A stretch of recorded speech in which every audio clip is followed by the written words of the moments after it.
Hello everyone, आपका एक बार फिर स्वागत है आपके अपने यूट्यूब चैनल अंकित क्लासेस पे। फ्रेंड्स, आज मैं आपको 5 अर्थमेटिक के ऐसे टॉपिक मतलब ऐसे क्वेश्चन करवाने वाला हूं जिसको देखकर आपका दिमाग चकरा जाएगा। जी हाँ फ्रेंड्स, ये 5 अर्थमेटिक के क्वेश्चन थोड़े ट्रिकी लेवल के क्वेश्चन है। आई होप, मेरे को पता है आप सभी सॉल्व कर लेंगे, लेकिन अप्रोच के साथ, किस अप्रोच के साथ आप सॉल्व करते हैं ये ज्यादा मैटर करता है और यही अप्रोच मैं आप लोगों को सिखाने वाला हूं। तो फ्रेंड्स, मैंने 5 ही क्वेश्चन रखे हैं अर्थमेटिक के। 5 क्वेश्चन बहुत अच्छे लेवल के हैं। मैं आशा करता हूं आपको ये क्वेश्चन बहुत अच्छे लगेंगे। मैं पहले आपको क्वेश्चन स्क्रीन पे लगाऊंगा, स्क्रीन के बाद में आपको कम से कम 1 मिनट तक का टाइम दिया जाएगा। 1 मिनट में आपको उसको सॉल्व करना है। नहीं होता है तो टेंशन मत लेना, क्योंकि मैं बताऊंगा आपको उस क्वेश्चन की करने की बेस्ट अप्रोच। तो स्टार्ट करते हैं आज का सेशन। स्टार्ट करने से पहले फ्रेंड्स, अगर चैनल पे पहली बार विजिट कर रहे हैं तो सब्सक्राइब जरूर कर ले चैनल को और बेल आइकन पर क्लिक कर ले, ताकि वीडियोज की नोटिफिकेशन आपके पास पहुंचती रहे। अभी तक आपने अगर मेरा टेलीग्राम ज्वाइन नहीं किया है तो टेलीग्राम ग्रुप ज्वाइन करें, और वहां मैं आप लोगों के सारे डाउट्स क्लियर करता हूं। जो भी क्वेश्चन होते हैं, जो भी क्वेरी होती है, वहां टेलीग्राम ग्रुप में मैं सभी आपके डाउट्स क्लियर कर देता हूं। तो स्टार्ट करते हैं हमारा फर्स्ट क्वेश्चन। अभी मैं स्क्रीन में फर्स्ट क्वेश्चन लगवा देता हूं। फर्स्ट क्वेश्चन आ चुका है फ्रेंड। फर्स्ट क्वेश्चन ट्राई करें सभी। ये हमारी जो 500 नंबर वाली क्वेश्चन की सीरीज चल रही है उसके 5 क्वेश्चन होंगे, यानी 105 तक हमने कवर कर चुके हैं। 106 से 110 नंबर क्वेश्चन आज हम कवर करेंगे अर्थमेटिक के। तो स्टार्ट करते हैं फ्रेंड्स। सबसे पहला 106 नंबर क्वेश्चन क्या कहता है, देखिए। क्वेश्चन बोल रहा है, the average age of a family of 5 members was 32 years. 3 years later the oldest member of the family died at the age of 60. On the same day a child was born in the family.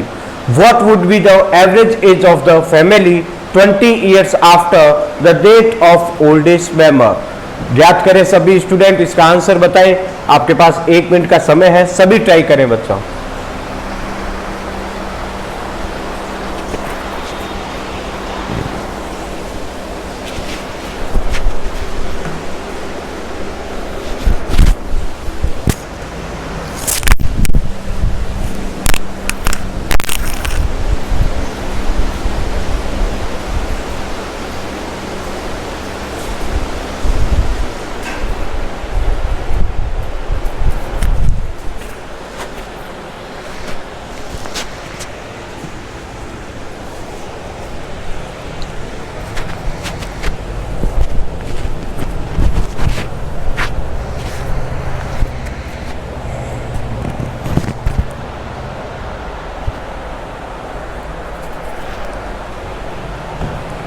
Okay friends, I hope आप लोगों ने कर लिया होगा। नहीं हुआ तो tension मत लीजिए, मैं आपको इस क्वेश्चन की करने की अप्रोच बताने वाला हूं। सबसे पहले कह रहा है, the average age of family 5 members was 32। यानी कि एक फैमिली है, वहां 5 सदस्य हैं और उनका जो एवरेज नंबर है, एवरेज जो एज है वो कितनी दे रखी है, 32। तो अगर मैं इनका सम निकालूंगा तो मेरे को 5 से मल्टीप्लाई करना होगा, ये आपको पता है। तो यहाँ मैं आपको सम निकाल के बता देता हूँ। 5 × 32 मैंने किया, तब मेरे पास कितना आया, 160। यानी कि उन सभी 5 मेंबर की, इसका मतलब क्या हुआ, यानी कि ये सम है, यानी कि 5 मेंबर का जो सम है टोटल एज का वो 160 है। समझ में आ गई यहाँ बात। अब आगे पढ़ते हैं, क्या कह रहा है। ये कह रहा है 3 years later the oldest member of the family die at the age of 60।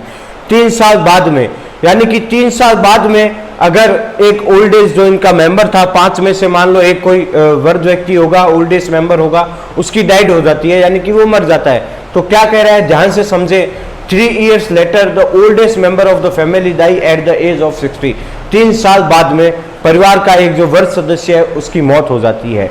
तो क्या कहना चाहता है, 3 साल बाद में हो रही है। ध्यान से सुनने बातों को, 3 साल बाद में हो रही है, यानी कि 5 मेंबर है, हर एक की 3-3 साल इंक्रीमेंट होगी एज को। ध्यान से सुनना, 3 साल बाद में, यानी कि 5 सदस्य हैं, तो टोटल इनका इंक्रीमेंट कितना होगा एज में, 15 ईयर्स। ये बात समझ में आ गई। फिर समझा देता हूं। ये बोल रहा है 3 साल बाद में, तो 3 साल बाद में का मतलब क्या हुआ, 5 मेंबर है, 5 को 3 से मल्टीप्लाई करूंगा, यानी कि हर एक मेंबर की 3-3 साल इंक्रीमेंट होगी। तो इसका मतलब टोटल इंक्रीमेंट कितना हुआ, 5 हुआ। तो यहाँ कितना लिखूंगा, 5 × 3 यानी कि 15। यानी कि अब इन सब की टोटल एज क्या है, देखिए 5 71। अब इनकी टोटल एज ये है, जिसमें एक 60 साल का ओल्ड एज पर्सन भी शामिल है, जिसकी डेथ 3 साल बाद में होती है। तो अगर मैं 60 ईयर वाला जो ओल्ड एज मतलब पर्सन है उसकी इसमें से एज लेस कर देता हूं, क्योंकि वो तो अब मर चुका है जो 60 साल का था। तो कितना आएगा 511, 115 आया। यहां तक ये बात समझ में आ गई। अब ये जो एज बची है मेरे पास, ये 4 मेंबर की बची है, याद रखना, क्योंकि 5 मेंबर थे, उसमें से ये बोल रहा है एक मेंबर मर चुका है, यानी कि ओल्ड एज पर्सन मर चुका है, तो यानी कि अब 4 मेंबर्स की ये है। लेकिन क्वेश्चन में क्या कह रहा है, आगे ध्यान से सुने। ये बोल रहा है the oldest member of the family died at the age of 60 on the same day, यानी कि जिस दिन वो मरता है उसी दिन a child was born in the family, यानी कि वापस 4 नहीं होके वापस कितने मेंबर हो गए, 5 मेंबर हो गए। यहां तक समझ में आ गई बात। अब आगे पढ़ते हैं क्या कहता है, देखिए।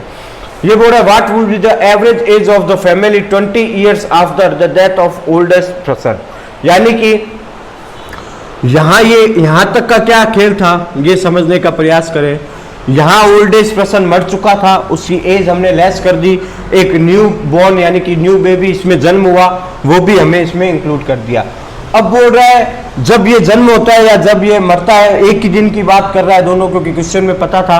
इसके 20 ईयर बाद यानी कि 20 साल बाद में इस पूरे मतलब जो मेंबर्स होंगे, फैमिली मेंबर्स हैं, इस पूरे फैमिली की एवरेज एज क्या होगी ये पूछा है। तो फ्रेंड्स फिर ध्यान से सुने, 20 साल बाद में, 20 साल बाद में है, तो 20 साल बाद में का मतलब क्या हुआ, 5 मेंबर है, हर एक का 20 साल इंक्रीमेंट होगा, तो टोटल इंक्रीमेंट कितना देखने को मिलेगा, 100। समझ में आ गया। यहां मैं आपको फिर करके भी बता देता हूं। 5 मेंबर है, टोटल 20 साल है, तो 5 का हर एक का 20-20 साल बढ़ेगा, तो 5 का कितना बढ़ा, 100 साल बढ़ा। ये अब इसमें ऐड करेंगे 512 यानी कि 215। ये टोटल 5 मेंबर का 5 साल बाद का 20 साल बाद का सम आ गया। अब क्या पूछा है क्वेश्चन देखिए। ये बोल रहा है what would be the average age of, यानी कि टोटल एवरेज एज बतानी है। अब तो टोटल 5 मेंबर थे, इसमें से 5 से डिवाइड करूंगा तो कितना आएगा 4, और ये बच गया आपका 3, यानी कि टोटल एवरेज एज कितनी हो गई 23 ईयर्स। अच्छा क्वेश्चन था, मेरे को पता है कईयों के दिमाग से ये बातें उड़ गई होगी सारी, लेकिन अगर समझ में नहीं आया तो वीडियो को एक बार वापस रिवाइंड करके देखना, 100% समझ में आ जाएगा, क्योंकि मैंने एकदम धीरे धीरे से आपको सारे स्टेप क्लियर करे हैं। यानी कि 43 ईयर्स इसका आंसर होगा। आई होप आपको क्वेश्चन समझ में आया होगा। क्वेश्चन नंबर 107 लगा देता हूं अभी, just wait.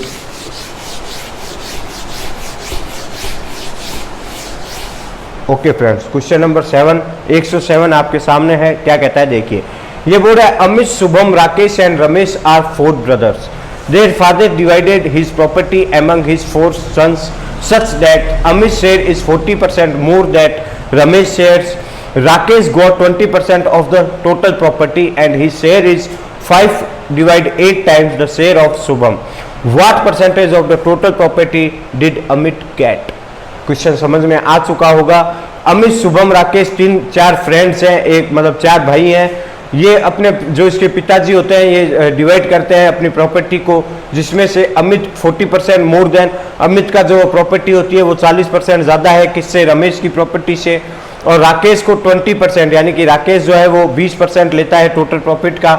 And he share is, यानी कि उसका जो शेयर है, उसका जो प्रॉफिट है वो 5/8 टाइम है of the share of Shubham के। ठीक है, अब आपको बताना है परसेंटेज, जो टोटल परसेंटेज जो अमित को कितना मिला, वो टोटल कितना परसेंटेज है टोटल प्रॉपर्टी का, ये आपको क्वेश्चन बताना है। तो ट्राई करें, इसके लिए भी आपको समय दे रहा हूँ, अच्छे लेवल का क्वेश्चन है, सभी ट्राई करें, फिर मैं आपको बताऊंगा इस क्वेश्चन को करने की अप्रोच।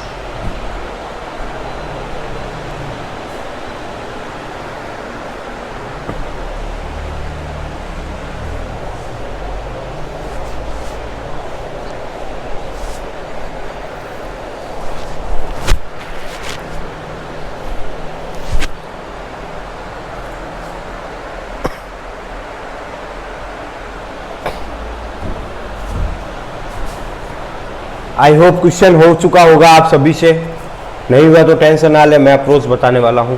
चलिए देखते हैं क्या कहता है क्वेश्चन। ये बोल रहा है सबसे पहले अमित, शुभम, राकेश एंड रमेश 4 ब्रदर है। ठीक है, तो मैं यहाँ 4 ब्रदर लिख देता हूँ। ये अमित हुआ, ये शुभम हुआ, ये राकेश हुआ, जस्ट वेट, ये राकेश हुआ, और ये हमारा रमेश हुआ। समझ में आ गई? अमित, शुभम, राकेश, रमेश, ये 4 ब्रदर्स है। अब क्या बोल रहा है? Their fathers divided his property among his 4 sons such that Amit share is 40% more than Ramesh share. Rakesh got 20% of the total property and his share is 5-8 times the share of Shubham. What percentage of total property did get Amit? सबसे पहले हमें इसमें total property नहीं दी हुई है कि total property थी कितनी, तो आपको टोटल प्रॉपर्टी एज्यूम करनी पड़ेगी। कितना एज्यूम करेंगे? 100 एज्यूम नहीं करना है। क्यों नहीं करना है मैं बताऊंगा आपको। इसमें 800 यानी कि 800 टोटल प्रॉपर्टी एज्यूम करनी है। मैं यहाँ लिख देता हूँ, मैंने माना मेरी टोटल प्रॉपर्टी कितनी है? 800। ओके, ये मेरी टोटल प्रॉपर्टी है, एज्यूम की हुई है, ओरिजिनल नहीं की है। क्या बोल रहा है देखिए, Rakesh got 20% of the total property, यानी कि राकेश को टोटल प्रॉपर्टी का 20% मिलता है। तो इसका 20% कितना मिलेगा राकेश को? 160 रुपये मिलेगा। तो यहाँ राकेश को मिल गए 160 रुपये। 800 का 20% 160 होता है, ये बात आपको पता है। तो 160 राकेश को मिल गया। अब क्या कहता है? And his share is 5-8 time the share of Shubham, यानी कि इसका जो शेयर है ना, ये 5-8 टाइम्स है किसके शेयर का? शुभम का। जस्ट वेट, देखिए क्या कह रहे हैं। ये जो 160 है ये शुभम के 5-8 के बराबर है। इसका 160 शुभम के 5-8 के बराबर है। तो शुभम का निकालने के लिए क्या करना पड़ेगा?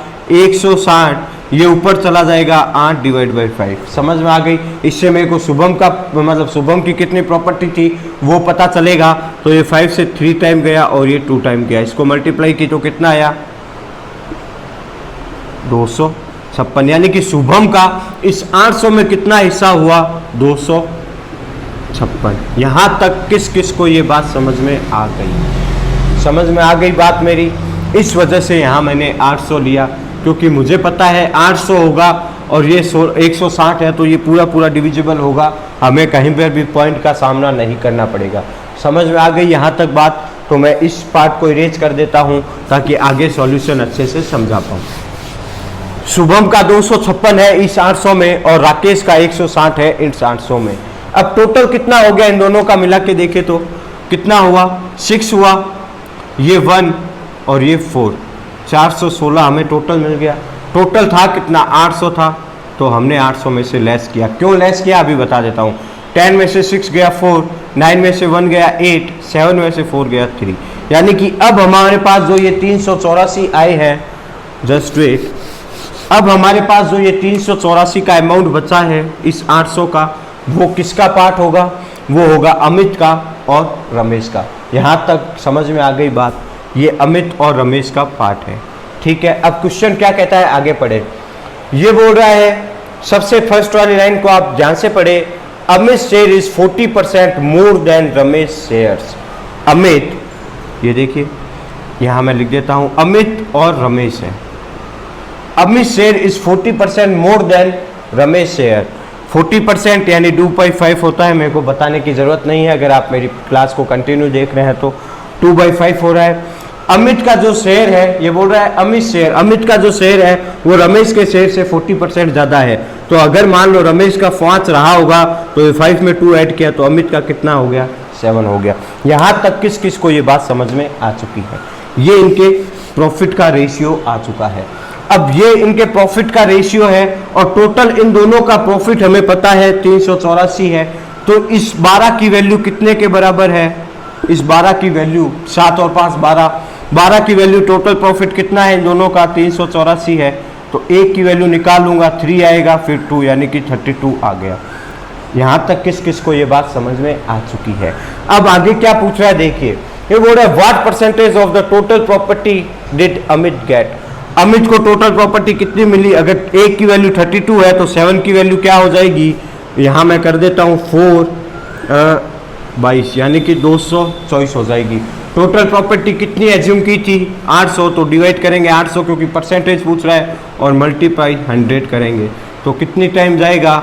2 टाइम, फिर 8 टाइम, यानी कि 28% अमित की प्रॉपर्टी का परसेंटेज है टोटल का। समझ में आ गया? यानी कि ऑप्शन नंबर बी इस क्वेश्चन का राइट आंसर होगा। आई होप आपको क्वेश्चन 100% समझ में आया होगा।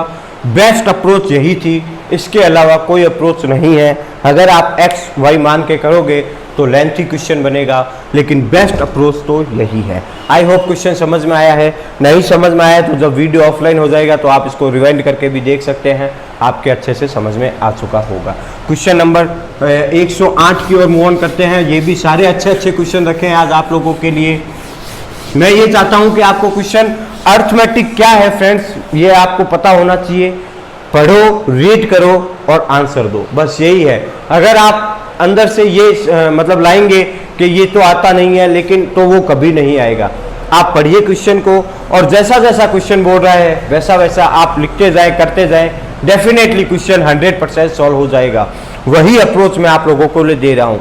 मैंने कोई अलग काम नहीं किया, क्वेश्चन को रीड किया जस्ट और मैंने अपनी अप्रोच लगाई और क्वेश्चन का आंसर मैंने निकाल लिया। तो क्वेश्चन नंबर 8 आप लोगों के स्क्रीन के ऊपर ये रहा, देखिए। इसकी भी शानदार ट्रिक देने वाला हूँ, जल्दी देखिए क्वेश्चन क्या कह रहा है। Ankit spend 30% of his monthly income on food articles, 45% of the remaining of conveyance and cloth and saves 50% and the remaining. If his monthly salary है 18400, how much money does he save every month. अच्छे level का question है। इसकी शानदार trick बताऊंगा, मात्र 10 second में ये क्वेश्चन उड़ा दोगे। तो आप लोगों को समय देता हूं, ट्राई करें सभी स्टूडेंट।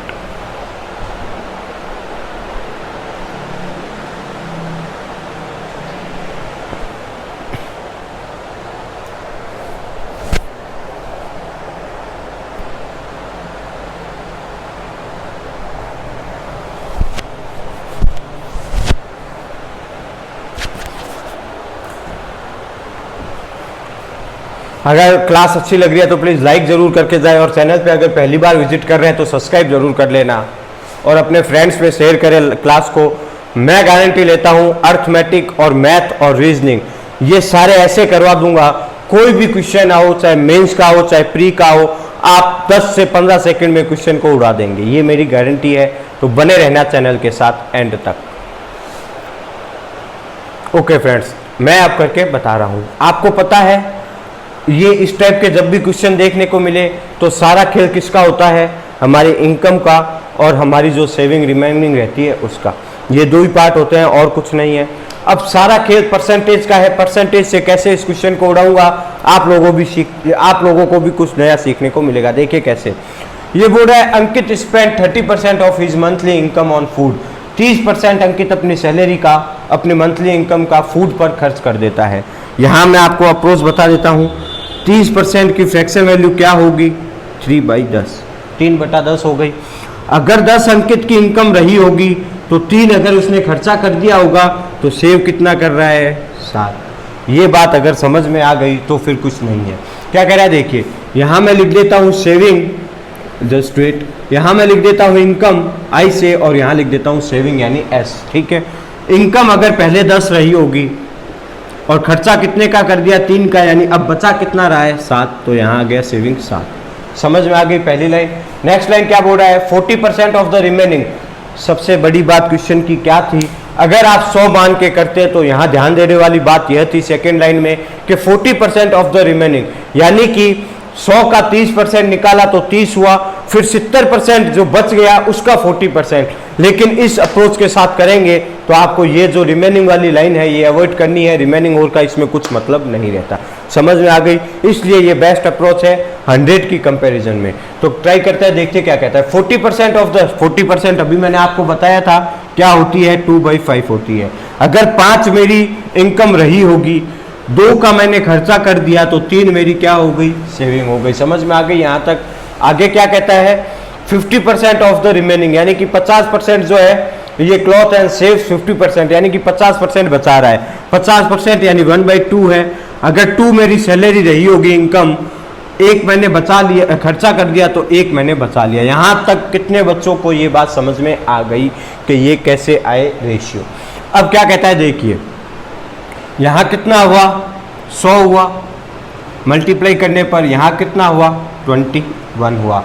अब सेविंग इनकम दी हुई है, देखिए क्या कहता है, इफ हिज मंथली सैलरी, यानी कि अंकित की जो मंथली सैलरी 18,400 है, लेकिन हमारे अकॉर्डिंग मंथली सैलरी कितनी आ रही है, 100 आ रही है, तो मैं इसको कैंसिल करूंगा तो कितने टाइम आ जाएगा, 184। यानी कि मेरे को सेविंग निकालने के लिए इसकी भी 144 से मल्टीप्लाई करनी होगी 184 से, तो कितना आएगा, आप जब इसको मल्टीप्लाई करेंगे तो हमारा जो आंसर आएगा वो आएगा 3864। मल्टीप्लाई कर लेना, अब अभी टाइम निकल रहा है तो इस वजह से समझ में आ गया अप्रोच। मेरे को पता था मेरे अकॉर्डिंग 100 आ रहा है, लेकिन ओरिजिनल क्वेश्चन में कितनी गिवन है, 18,400।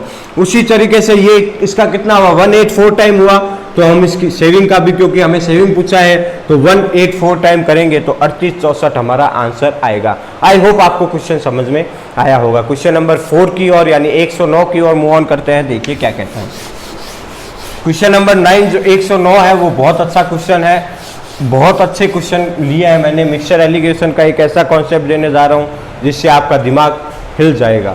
देखिए क्वेश्चन नंबर 9 क्या कहता है, a shopkeeper purchase 150 pencil at the rate of 12 per pencil. He sold 50 pencil at the profit of 10% profit. At what profit percentage should we sell the remaining pencil sold to gain of 50% on the whole transaction? Try करें सभी student, बहुत अच्छे level का question है, फिर मैं आपको बताऊंगा इस क्वेश्चन को करने की बेस्ट अप्रोच। ट्राई करें सभी।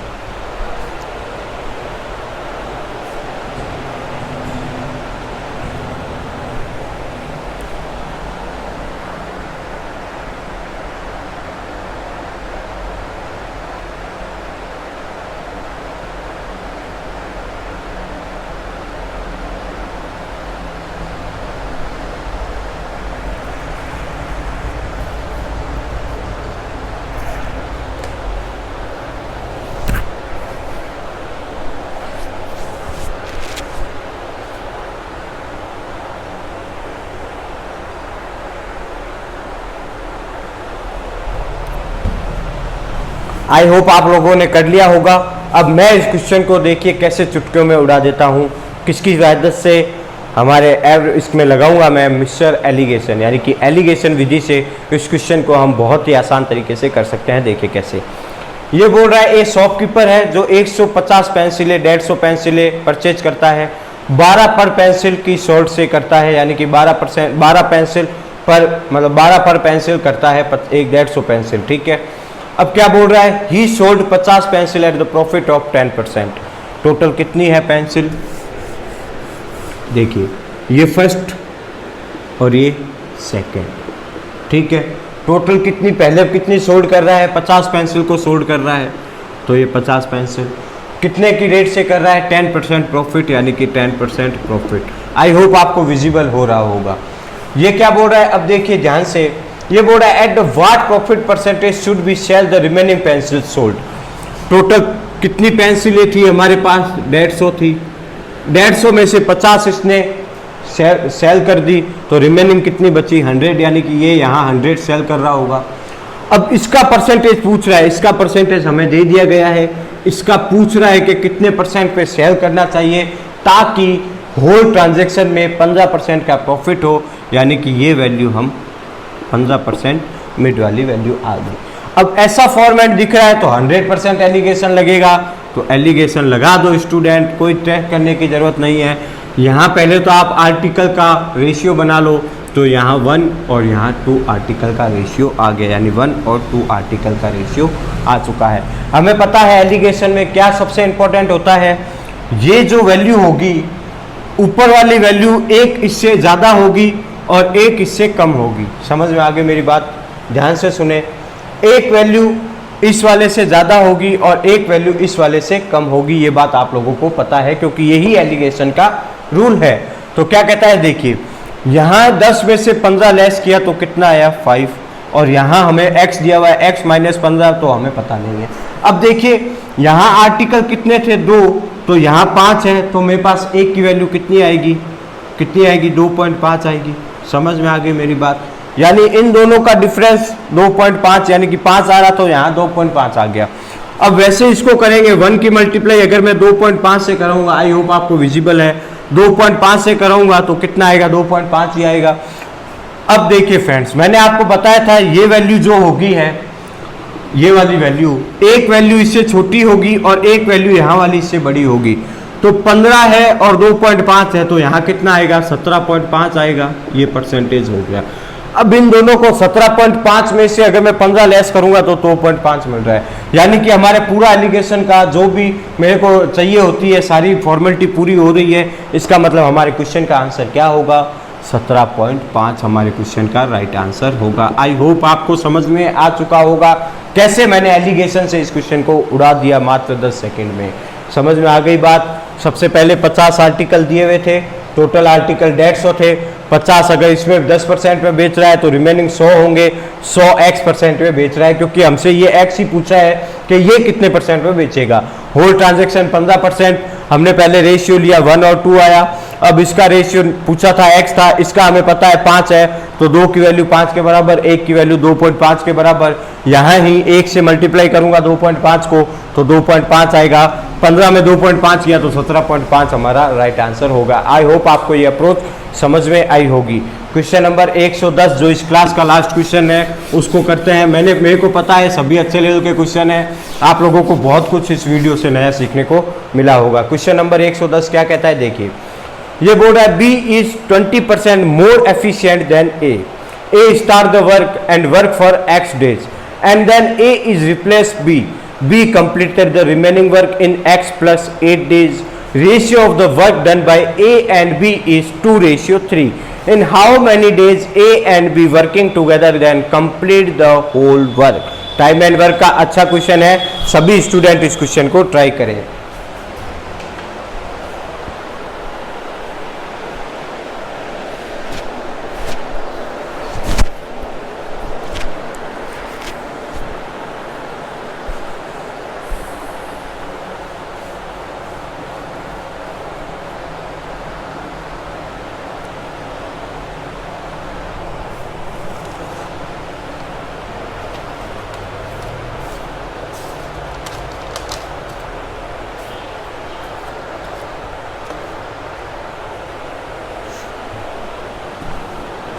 आई होप स्टूडेंट आप लोगों ने कर लिया होगा। अब देखते क्या कहता है और कैसे कैसे होगा क्वेश्चन सॉल्व, हम अभी ट्राई करके आपको बता देता हूं। तो B is 20% more efficient A, यहाँ मैं क्वेश्चन सॉल्व करता हूँ। ये B और ये A हो गया। 20% 1/5 होता है। अगर आपको मेरे से पढ़नी है अर्थमेटिक तो आपको 20% का मतलब 20% ना देखते सीधा 1/5 ही देखना है। समझ में आ गई? तो यहाँ कितना हो गया 1/5, यानी कि A अगर 5 होगा 20% मोर है तो B कितना हो जाएगा हमारा 6 हो जाएगा। यहाँ तक सभी स्टूडेंट को समझ में आ गई। अब क्या बोल रहा है देखिए, ये बोल रहा है A start the work and work for X days. A की एफिशिएंसी 5 है, कितने दिनों तक काम करता है 5 × X, यानी कि A कितने दिनों तक काम कर रहा है 5x। समझ में आ गई? यहाँ तक बात डिवाइड करेंगे। अब B के बारे में क्या कह रहा है देखिए, and A is replace B, A B को रिप्लेस करता है। B completed the remaining work in X + 8 day. B की एफिशिएंसी कितनी है 6 है, X जस्ट वेट, B कितने दिनों में कर रहा है X + 8 दिन में कर रहा है। ये तक कितने जनों को, क्योंकि ये तो कुछ था ही नहीं, जो क्वेश्चन में था वही मैंने लिखा है, आप लोगों को भी पता है। अब क्या बोल रहा है देखिए, ये बोल रहा है ratio of the work done by A and B is 2:3। हमें इन दोनों का वर्क का रेशियो दिया हुआ है, तो वर्क का रेशियो इन दोनों के =2 में होगा, तो यहाँ A का कितना है 2:3। सॉल्व कर लो, आंसर आ जाएगा। देखिए कैसे, क्रॉस मल्टीप्लाई करेंगे तो यहाँ कितना आ गया 15x =, यहाँ पहले इसको करेंगे तो कितना आएगा देखिए, यहाँ आ गया 6x और यहाँ प्लस करेंगे तो कितना आ गया 48x। अब इसको इससे करेंगे तो यहाँ कितना आ गया 12x, प्लस करूँगा यहाँ कितना आ गया 96। ठीक है, अब यहाँ कितना आएगा 3x आएगा, 3x डिवाइड बाई करूँगा तो 96 आएगा, तो x की वैल्यू कितनी आ गई 32। यहाँ तक कितने स्टूडेंट को समझ में आ गया, x की वैल्यू हमारी 32 आ गई। अब x क्या माना था, हमें पता है x की वैल्यू 32 है, इसका मतलब हमने x क्या माना था, A x दिन तक काम करता है। अब x की वैल्यू पता है, यानी कि A 5 की एफिशिएंसी से कितने दिन तक काम कर रहा है x डे तक, यानी कि A 5 × 32 आ गया। समझ में आ गया? अब टोटल वर्क पूछ रहा है, क्या पूछ रहा है देखिए question, in how many days A and B working together can complete the whole work. पूरा वर्क निकालना है तो पूरा वर्क ए और बी कितने दिनों में निकालेंगे। देखिए हमें एफिशिएंसी पता है, टोटल वर्क मैं इसका करूंगा तो मल्टीप्लाई करने पर कितना आया, ये 0 आया, ये 160 आया, यानी कि 160। अब बी का भी ऐड करना पड़ेगा तब भी कंप्लीट होल वर्क आएगा। बी का क्या था, x प्लस 8, x की वैल्यू 32 है, प्लस 8 यानी कि 40, तो 6 इंटू 40 करूंगा तो कितना आया 240, यानी कि ये पूरा ऐड किया 240, 004। यहाँ तक समझ में आ गई, यानी कि 400 तो टोटल वर्क था। अब यही पूछ रहा है क्वेश्चन कि ये 400 जो टोटल वर्क है ये ए और बी मिलकर कितने दिनों में करेंगे। ए और बी की एफिशिएंसी कितनी हो गई, 6 5 11, तो इसको जब आप करेंगे तो 36 4 डिवाइड बाई 11, यानी कि 36 कंप्लीट 4/11 डेज इसका राइट आंसर होगा। आई होप आपको समझ में आ गया होगा, यानी क्वेश्चन नंबर ए इस क्वेश्चन का राइट आंसर था। तो ये थे आज के हमारे 5 अर्थमेटिक के क्वेश्चन। बहुत अच्छे लेवल के क्वेश्चन मैंने निकाले और मैंने आप लोगों के लिए रखे ताकि आपको क्वेश्चन करने की अप्रोच समझ में आए और आपको पता चले कि कैसे कैसे हम बड़े बड़े अर्थमेटिक के क्वेश्चन को भी आसानी से चुटकियों में सॉल्व कर सकते हैं। तो वीडियो अच्छी लगी हो तो लाइक ज़रूर कर ले, और हाँ चैनल पे पहली बार विजिट कर रहे हैं तो सब्सक्राइब जरूर कर लेना। ये हमारे आज 500 सीरीज के 110 क्वेश्चन कंप्लीट हो चुके हैं। आगे हम इसी तरह मैं वीडियो लेके आऊँगा और ट्राई करूंगा आपको अच्छे से अच्छे समझाने की। अभी 3-4 दिन से वीडियो नहीं बन पाई क्योंकि मेरे पास टाइम नहीं था। आज मेरे को जैसे ही अभी टाइम मिला तो मैंने वीडियो बनाई, आप लोगों के लिए अपलोड कर दी। आई होप आपको अच्छी लगी होगी। Thanks for watching.